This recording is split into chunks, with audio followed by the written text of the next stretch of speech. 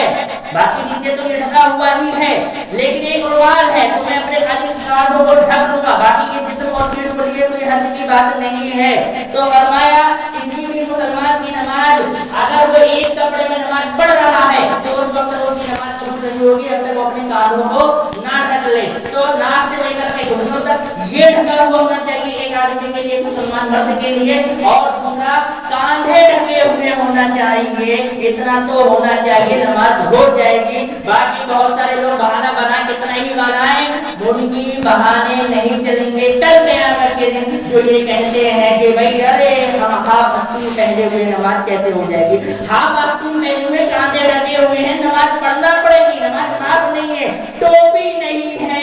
نماز نہیں پڑھیں گے، نماز پڑھنا پڑے گی، ٹوپی ضروری نہیں ہے۔ جو رسول نے وہی چیزیں بتائی، ناک سے لے کر کے آپ کے گھٹنے تک یہ چھپا ہوا ہونا چاہیے اور آپ کے کاندھے چھپے ہوئے ہونا چاہیے، ٹوپی کا کوئی ذکر نہیں ہے، لیکن ہم ان سب کا بہانہ بنا کر کے نماز کو چھوڑتے ہیں، اس سے ہمیں بچنا چاہیے۔ عورت کی شرم کا، عورت کا پوری عورت، میں نے پہلی بتا دیا عورت کا معنی ہی ہوتا ہے شرم کا پورا چھپانے کی چیز، تو لہٰذا عورت کا پورا سطر ہے، لیکن ایک حدیث آئی ہے عورت کے تعلق سے، اور اللہ کے رسول صلی اللہ علیہ وسلم نے فرمایا لا يقبل الله صلاة حائض الا بخمار، ابو داؤد کی حدیث نمبر 641 ہے، فرمایا اللہ رب العالمین کی بالغ حائض مطلب حائضہ وہ حائضہ نہیں ہے جو حائض آتا ہے، حائضہ سے مراد بالغ عورت، لڑکی بالغ ہو گئی ہے تو شادی کے یعنی جو لائق ہو جاتی ہے وہ حائضہ ہوتی ہے، جو بالغ لڑکی ہے یا عورت ہے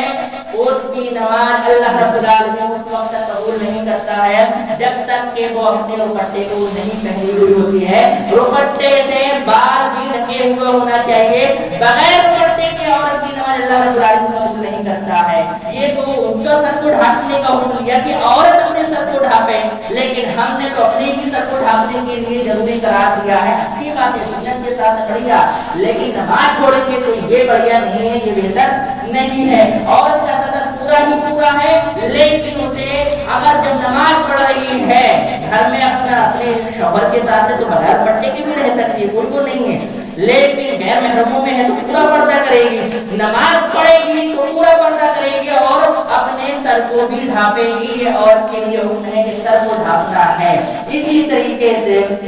پانچویں شرط نماز جو ہے وہ یہ ہے کہ قبلہ رخ ہونا، کہ قبلے کی طرف بغیر قبلے کی طرف آپ کتنی ہی نماز پڑھ لیں، اگر قبلہ رخ نہیں ہے تو آپ کی نماز اللہ رب العالمین قبول نہیں کرے گا، تو قبلہ رخ ہونا چاہیے۔ اللہ رب العالمین نے سورہ بقرہ آیت نمبر 144 میں ارشاد فرمایا فَوَلِّ وَجْهَكَ شَطْرَ الْمَسْجِدِ الْحَرَامِ وَحَيْثُ مَا كُنتُمْ فَوَلُّوا وُجُوهَكُمْ شَطْرَهُ، اللہ رب العالمین نے فرمایا کہ آپ اپنے نماز کی حالت میں اپنے چہرے کو